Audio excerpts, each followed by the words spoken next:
This is Sotmo Selwyn. Unfiltered, uncut, is unscripted. Welcome to the show where they ditch the teleprompter and get real. They're diving deep into the topics that matter, sharing our unfiltered thoughts, and maybe even arguing a little. This isn't your typical polished podcast. It's a raw, honest conversation between two friends who see the world a little differently. They're here to challenge perspectives, spark debate, and have some fun along the way.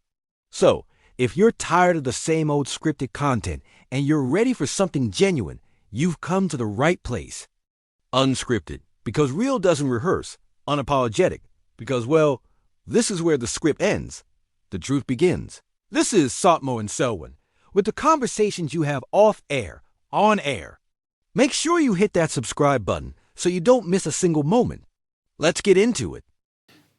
It's 4:29. Yeah, so I Let's take a arrive. slick of water. Yeah, I arrive, and I'm not even sure what we're going to talk about, but that's most now the way we're supposed to be doing That's the whole things. thing. So we just sit here in conversation. That is the whole thing. Shadow, doo-doo. Okay. Bum, bum, ba-dum, bum, bum, bum, bum, bum, bum, bum, bum, And bum, we're bum, back. bum, Welcome to it. Welcome, everybody. This is episode 2. Wow, Are we going to call it that? we can. Episode 2. What do we get to 1,025? Didn't we call it episode Okay. 1025 Lekker, or something? lekker. Well, that's where we want to go, Miss. For those people that are tuned in for the first time, not tuned in. You know, for those people that are watching the podcast for the first time, Join us. this is a show where we genuinely do not plan anything. We come and we sit down and we press record, and whatever comes out of our mouth comes out of our mouth. And like we did last week, if you want to join us, get in contact with us. Yeah, that was going to ask you, how do you get in contact with us? I'm going to put our contact details on our YouTube channel, Okay. so they can get in contact with us like that. Can you like But put it on the screen here? we Like can put it somewhere? on the Yeah, put it screen. as In well. fact, it's going to come on the screen now. You'll see it over here, or maybe at There the we bottom go. or on the top. Quite. Somewhere on the screen, you'll see it. Contact for Sotmo, contact for the Selwyn. So we just talk anything. I mean, sometimes we talk cuck because we've got nothing to talk about. But it does make sense at the end of the day. We're not just a bunch of people on the street just trying to record a podcast for the sake of recording it. There's method behind the madness, just to have it unfiltered, unprepared. We just talk. No. But what you see is what you get. Real talk, real people like you. Real people, just real, man, just real. Aren't you? I mean, are you not tired of pretense? Yes, that was one of my biggest pet peeves in the industry. I 'Cause- can't and we handle don't put on- pretentious people. Yeah, because you get people that are amazing people. But the minute they get behind like a microphone in the studio, like we are doing now, then they have to put on this DJ voice, like this is No, the fuck, man, podcast for what? that we are doing every week. It's called Unscripted by Sotmo and Selwyn. Thank you for joining us. And now live on whatever. I know, douche. I mean, When I first started on on radio, the people told me that I sound like an American. So I actually had to concentrate on just sounding like me. Because that's why I feel the show is so important. Because there are just too many people out there that are pretending to do things, and it's not real. It's not real. It's not what normal life is about. Normal life I know. is about, as we said last week or in the last show, or in the last podcast, whatever the fuck it's called.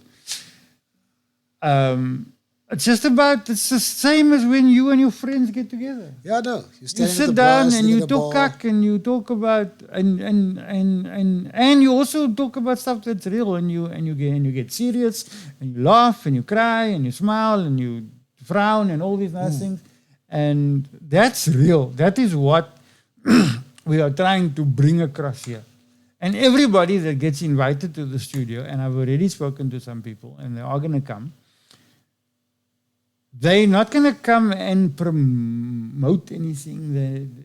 Yes, if they are a artist or a singer, we'll talk about that. But they're coming to just coming to visit. Yeah, they're walking in by your door and they're going to sit down and we can talk about stuff.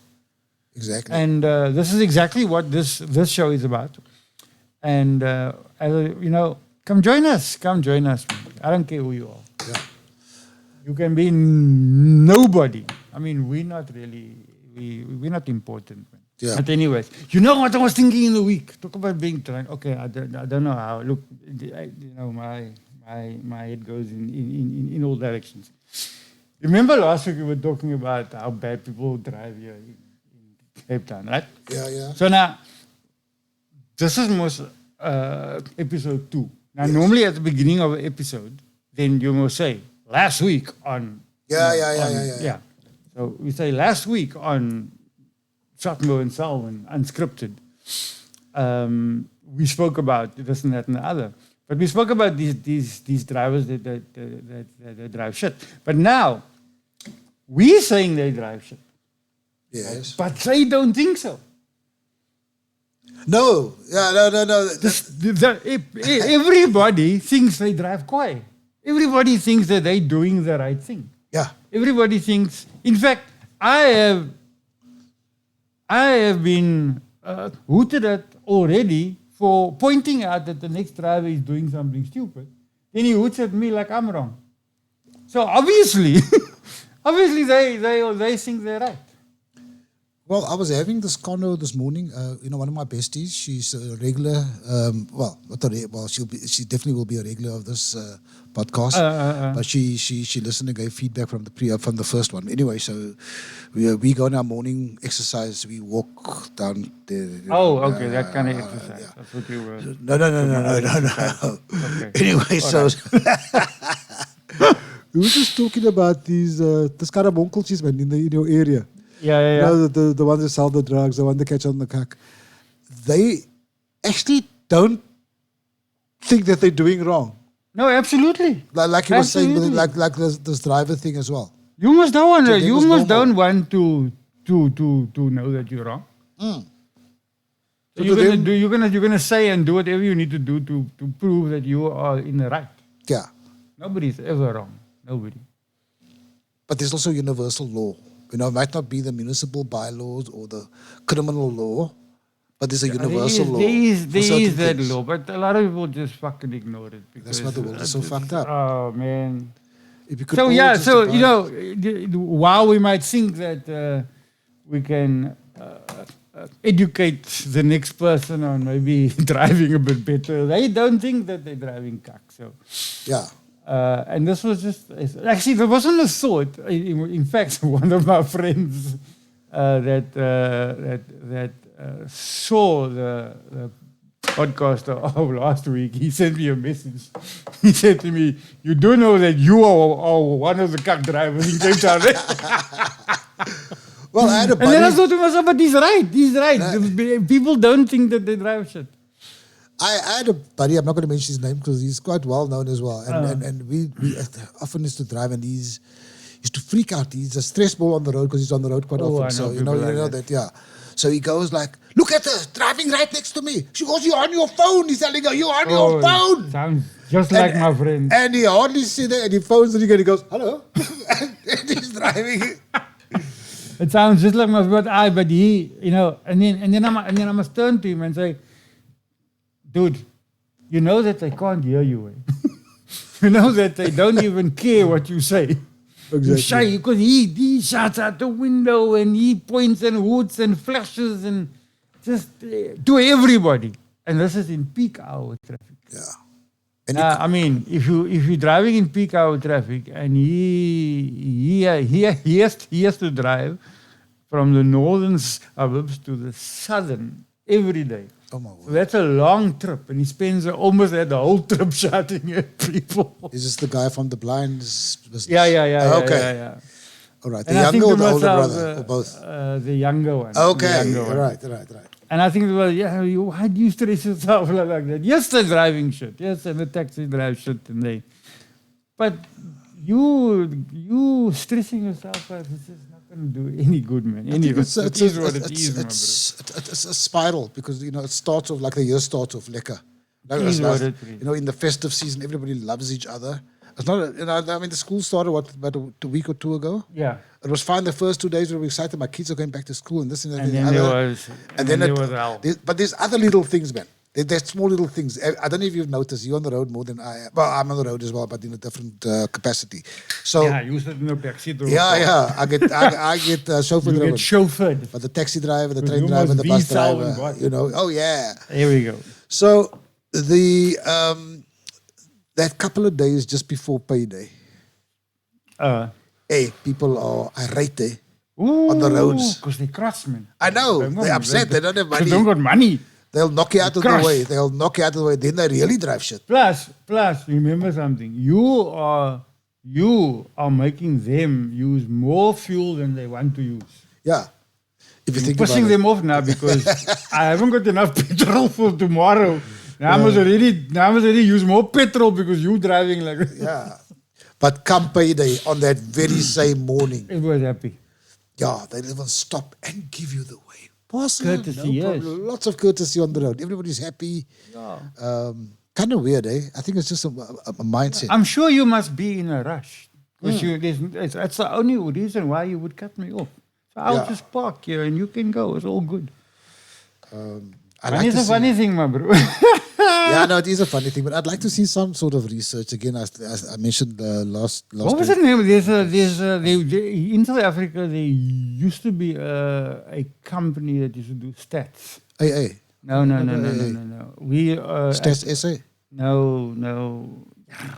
It's on the top of my tongue. At my previous employment, we used to use this statistical place quite a lot, and you gotta actually give them a subscription. Okay. You gotta register with them, and then you give them some rands, and then you get the information. But they had stats on everything, like fucking everything, like how many bees flew through the air at 12 o'clock in the morning. And All right. anything you could fucking think of, my bro, they had stats. But I think, they had to close down because they just didn't have enough staff. So quantitative and qualitative research kind of thing. Because, but they were good. You could get stats on everything, everything. Because I'd like to know. I want to tap more into this whole driving story. I know we're lingering on here.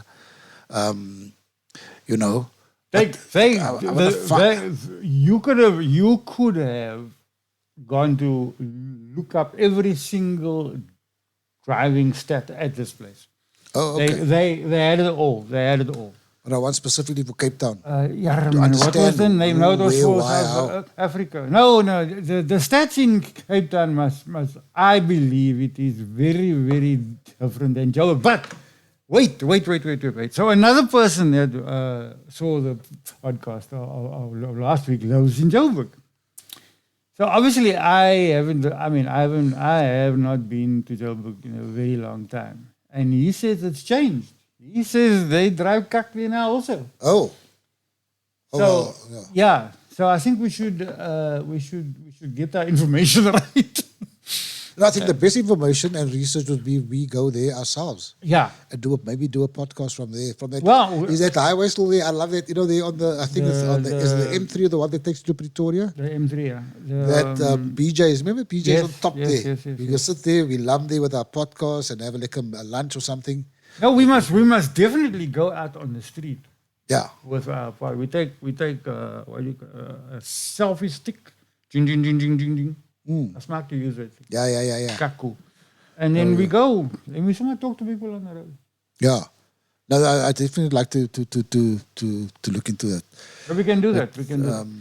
Enough about the driving story. I was actually on my way here because now I took a shower. It was so hot. And then realized I got no clothes. I got no clothes. I'm very glad you took a shower. I need to do my laundry, man. You know, being a single guy, sometimes ain't Was easy. it you who showed me that laundry there in Gossie Park? Yeah, like the one where you put in the money. The outdoor laundry, Yeah, the outdoor laundry. Self-service laundry. Self-service. That's cool. That's very cool. Eh? I just found a very strange place to put it for starters. But Why? maybe a spot. No, it's just the area. But I thought the people wouldn't You make can't use go of put a places. thing like that in Constantia because No. everybody there is Yeah. to do their laundry. Yeah. In fact, they probably have maids to do the Yeah. laundry. So I think they looked at the position fairly well. I Though know, it I did think they surprise did. me. For something new like that, innovative to be placed there, I think it's But that was nice. I mean, you go there, you put in your money or you pay with your card. And and you can do 20 kilograms And and, it your does big everything stuff. for you.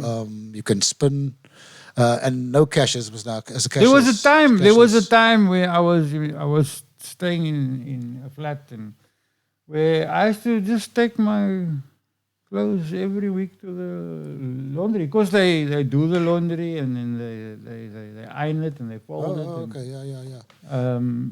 and it was for me at the time was more work. It was just very, very convenient because at that time I used to fly a lot all over the show. Okay. And I just didn't have time to do any laundry. So these days, I'm talking about currently, do you do your own laundry? Do you still send it away, or does someone else do it for you? My laundry is done at home. Right. Let's just put it like that. There might or might not be people that do it for me. Do you live alone? But Solo alone? Yes I or no? don't live alone. Actually, Okay. yes and no. Oh, okay. All right. Yes and no. I have a partner in life, and she lives with me sometimes. Okay. So do you keep the laundry until she arrives, or do you? Well, fortunately, where I live, at the back of where I live, I have a separate entrance where my mom and dad live. Ah, Right. okay. And when my mom does their laundry, she always comes to ask me, do I have laundry to do? And then, because she's my mom, moms. That's what moms do. That's what moms do. They'll do it till And then I will say, yes, there's some laundry in the basket, and she will do it for me.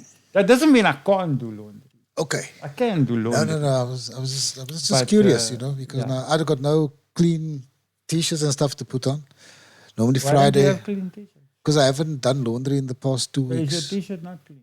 No, this one is clean. Oh, okay, thank you. It's just not the ideal one to wear today because it's kind of woolen and I want something. Oh no, lighter. this is I love this stuff. Because it's cool and yeah, it's thin and it just keeps me cool. So all the cool And look, stuff. we have a fan today Lovely, man. because There you go. last week said you don't want the fan, and then afterwards you complained about the fucking heat. So I somehow put the fan in here. Lovely. It's Thank not you. a aircon, but That helps. it is doing the job. It helps. Doing a the bit. job. So Cape Town is cooking today, no?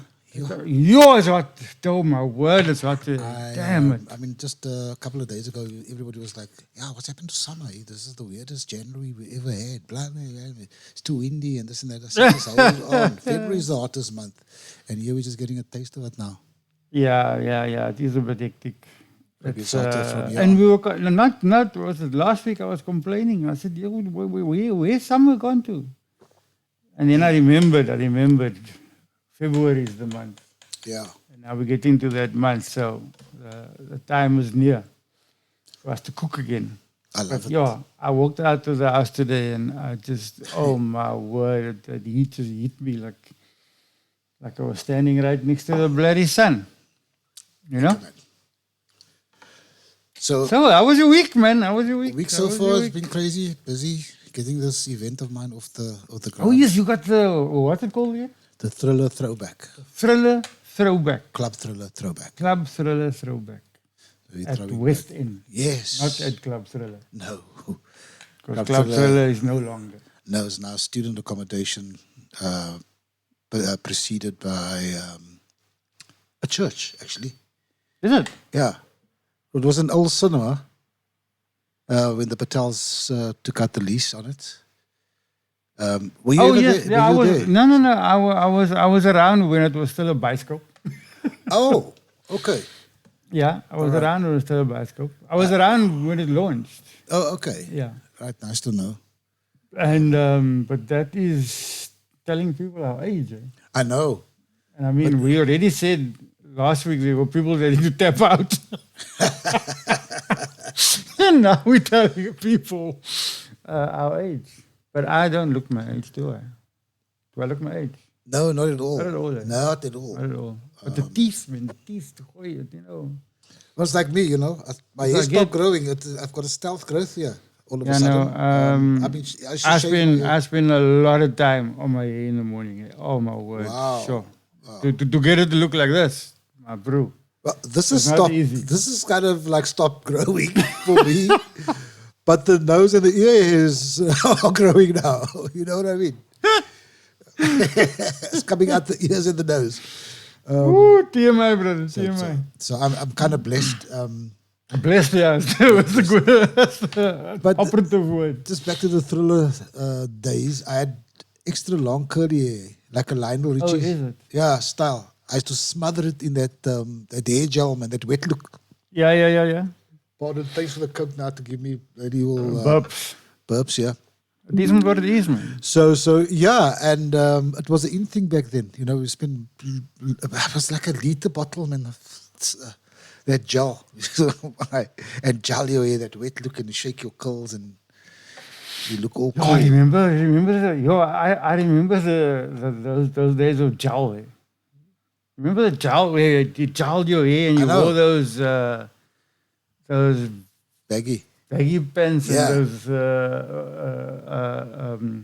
what do you call those shoes? The platforms. Gym slips. Oh, the gym slips. The gym slip shoes. Yeah, they came out of the platforms. And everybody in the area, so when it was a fad, everybody had that stuff on, and if you didn't have the baggy pants, that black baggy pants, and the gym slips, then you weren't cool, eh? Not at all. I, of course, in true to form, my bro, true to form. You know, we were very poor when we grew up, so I had to wait longer than the normal people to get the stuff, man. I come after the fact with my gym slips You- when the fad is finished. You weren't you weren't a second child, were you? I was. Oh, that's another thing. So you, I get was. that, so you used to get the hand-me-downs. handouts. Oh, absolutely. Very, very seldom got something new. You know, it's always. And the time you get it is out of fashion. But I was very fortunate back in the day because I think I was about 9, 10, 11 around there. Then I got taller than my sibling. So of course the clothes that he wore, they can't give it to me anymore because it don't fit. So I was cool then. Then I got stuff that was new, but still after the fact, you know. Because you must know how it is, man. Mommy, Daddy, can you buy me? Why you want the stuff now? No, I can't afford it now. Long story, and you know you must eat and you must drink and yeah. So I was doing some research on this Thriller, trying to get some old pics from the archives at the National Library. So you know Did you find any? I found one or two, but it's time consuming because you have to go through this microfilm of different newspapers. You know, the Cape Herald, the Argus, Yes, people, it's water. It's water. the Sunday Times, the Rapport Extra. Try and find it. But just talking about the fashionable stuff, then you know, time consuming because you get to something that's unrelated to what you're actually looking for. Yeah, like of I see course, I saw the Look Alive. Remember LA Clothing was first called Look Alive. Yes. I get to the Look Alive ad and I get to the massive half page of Oh, my word. a light bodies ad. Right, what is it? Yeah. And they had a special on these Lee jeans which was R5.99. That's ridiculous. Eh? I know. And then like you see, R5.99. and you see remember a place called Carrot King? Was it in Maitland somewhere, man? The big vegetable place. Long Fuck, I don't know what Carrot King is. before fruit and veg and food lovers, it used to be the wholesale place to go to down Voortrekker Road there. And places were selling, like you saw, fresh chicken, R1.89 per kilo. Hey. It's like there was these pigs. I had some pigs. People sitting with Red Hot Ramos was the drink of choice back then. And I remember it was about 17 rand a bottle, 15 or 17 rand a bottle. You know. Yeah, no, Remember, you can't even buy one drink for it. down the road here from where we are right now, used to be a place called Morgan. We used to drive in. Yes. Morgan was like the 5-star smoky. Yeah, no. Yeah. Drive through. Morgan was a 5-star. The first drive-through smoky. The first drive through of everything, actually. Of everything. You know, to think about it, and it was a smoky. No, and it was they were quiet. They were quiet. You just pull in, you pay, and they out with your bottle, and off you go. So, I mean, I They remember. were full all the time. They were packed all the time. Yeah. So, way before Thriller's days, I was. Not that I went there to buy stuff. I just knew about it. Right, yeah. So, way before Thriller's time, I used to play at the club they called Negresco. You know Negresco? I remember that. Opposite the Retreat Hotel. What was that club in the Retreat also? Club Ecstasy. Ecstasy. So that was at the Retreat Hotel, but I played opposite. I also played there. Where, Negresco? Yes. Oh, my word. I also played in Gresco. In fact, so when I started out being a DJ, so me and another guy in the area here, Andre, we used to DJ at the parties in the area. Man. Yeah. So for some reason, so at the one party that we DJ'd, there was a guy there that was involved in the club, and he asked us to come there. Okay. But your brother, a roll broke out in that club that night. But they don't touch the DJs. Oh, yeah, never. No, they don't mess with the DJs. Yeah. The DJs are okay. But the rest of the people, oh my word. That was the first roll I've seen in a club. That was hectic, my bro. Oh, I played there, and we used to get in that time the Navy, the naval base in Simonstown had a lot of the Durban Charros. Yes. The youngsters, they used to come there. It was filled with them. And they used to trek through to Negresco in a Navy truck, my bro. Oh, my word. Like they're ruffians. They're ruffians, but they used to love the chicks from Lavendale. Bearing in mind, Lavendale was very posh back then. But there was some nice stock there. Oh, very nice stock. Absolutely. Yeah. I had an old sticky that was crazy about me. I think she was more obsessed with out with a young girl from Lavendale that I met at night school. Anyway, so this one night, I'll never forget. They came, I don't know what happened. Something happened this many years ago. This was 1981.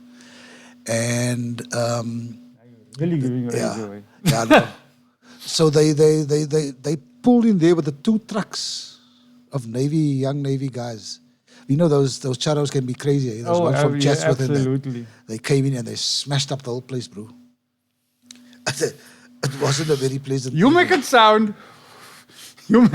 like they pulled up there and they came in and they smashed up the place. That's what they did with the 2 trucks, with the whole Navy trucks. Oh, okay. Yeah, no. I thought they first partied a bit and got drunk and got stupid. I think one of the hours got on the moor.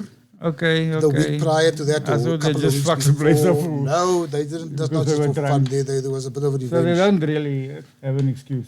No. There was some revenge. Because lots of people use it as excuse when you're drunk. I was drunk. Yeah. What's your point, my bro? You still did what you did. There's no point. You can't. Being drunk is not the excuse, man. I don't think so. I wanted to ask you this, man. How many friends do you have that are not in the entertainment world? How many friends? Yes. If you had to put a ratio on the amount of friends that you have in the entertainment world versus the friends that you have acquired without being in the entertainment world, what would that ratio be? Okay, so are you talking about friends, as in friends, or acquaintances included?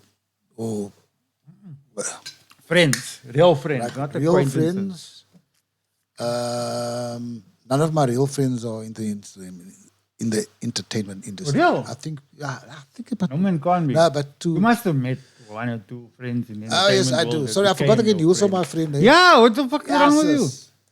I reckon Damn about out of the 10 closest, half of them. Half of them. Yeah. And you? No, I think I have more friends that are on the outside Yeah. than on the inside. The problem is that I don't mean to speak bad about that world, but you never know. You never really know why that person is in your life. Because you don't know if they are around you just to get something from you because of who you are and where you're at. And yes, it's sad, but it's reality. It's just you don't really know until you know, and then you know. For me, it's just, oh man, I thought we were friends, and now you're gone and you screwed me, or just. Yeah. And it's like that was, I know people that have had buddies in this world, in this entertainment world that we are in, that they swore by. And then all of a sudden it's, no, fuck him, no, he's a this and a that, or she's a this and a that, and no, I don't want anything to do with him. Well, the history books talk. There's a lot of examples of it. One of the golden rules I've always learned is do not socialize with the people that you work with. But there's always yeah, you can. I discovered that recently. I think it's also maturity levels. Yes. Because the younger we are, the more artist temperament seems to be prevalent in our lives. Yeah. Especially in this music entertainment industry. It's I think it's a very cutthroat business. I think a lot of people are in it for various reasons, other agendas. I think a lot of people are in the entertainment world for the wrong reasons. That's just my personal opinion. So yeah, but there are those that are genuine people that can push out the stuff that wants to go into the head. Knocking the fucking mic. I get you. Look, I haven't. I think maybe the side hustle once, twice, or thrice in my life was outside of this whole music, entertainment, broadcasting industry, media industry. How did you start? How did I start?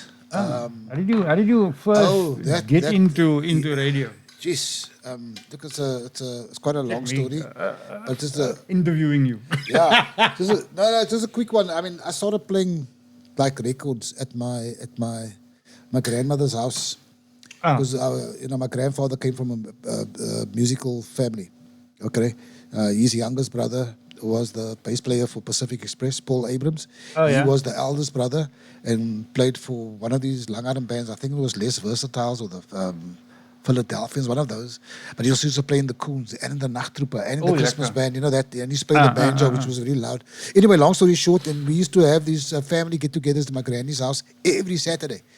And those those old gramophones, those grams, radiograms. And I would place the 7 singles, you put the pile on so it plays automatically. So I would select, that's where my music compiler skills came from. I would select the songs and put them in a pile and then leave the needle so it plays automatically back to back the way I had compiled it. And then my grandfather said, no, you're doing it wrong. He taught me. This is how they play when they play live. He says, okay. It's 2 waltzes, 2 quick steps. That's how you do it, And then that's how I learned. And then it was at high school, man. When I schools never have money, so we had to raise funds for the school. Every class was given an opportunity to raise funds, but no 2 classes should do similar. So that you having a cake sale, you can't do the booty roll. You can do booty rolls, or whatever. So our class decided they're having a scene. We used to call it a scene, was a jol. A backyard, a yachol. Yachol. Anyway, and because I like music, I'm the DJ. I was just given the task. Music. anyway, but now I've got all the records and stuff. But I had the mini hi-fi, the Tempest mini hi-fi. It's not gonna make. I know exactly what you're Yeah, talking those little mini stuff. It's not gonna. Anyway, I begged, borrowed, and stole. no, I didn't steal. So a buddy of mine helped me with these 3-in-1, and all this. Long story short, I was the DJ, and things worked very well. And from there on, I went to Crestway. It was called Crest Mobile You went Disco. to Crestway? So it was called Crest Mobile Disco, and it took off. That's where it took off. And then there was the clubs, Negresco, Talk of the Town, Tiffany's, Thriller, and. So just back to your initial question is how do I get into radio? I think the next level from that, from that club, hitting that ceiling in the clubs, you want to go into radio. So that was the plan, but it took me 15 years to get there. Yes, it was. I can imagine. Because look, we were limited with the SABC, and of course the racial lines we were still in played. country. So it was. I mean, at one stage I just wanted to slash my wrist because I wasn't getting anywhere. I sent my tape to around the country, to each and every radio station. Nada, bro. Nothing. Until in 1997, when the airwaves opened up, the country became democratic, blah blah, and After I thought there's no ways that I'm not going to be on this radio station. I knocked on that door for months, bro, before they opened it. There I was, 1st September 1997, at P4 Radio Cape Town, doing a graveyard slot Nice. on a Saturday night there. So that's where the radio thing started. From there, it just took off. Yeah. Just, Yeah, 'cause I just seem to be Okay, being don't sound be right, in the right place at the taking right time, because then I became the music compiler. I was the production coordinator, the program manager, the operations manager, but also self-taught. I mean, I didn't have any formal training or experience, I know, I was taught. Okay. I was as far as the radio part is concerned. I was taught by one Richard Griggs. Oh, you always talk about him, eh? Oh, he's an absolutely amazing person. Spoken to him a few He's- times, but I haven't met him. He's one of those real people. Okay. Okay, not everybody is going to like him because he's so real. Because he says it as it is, and he's not. But he is one of the most genuine people I've ever met in my life. Ever. We actually became quite good friends. Okay. And he just is. I could talk very, very long about him, but at the end of the day, he's just one of the most genuine human beings I have met in a very long time. So how did you get into radio?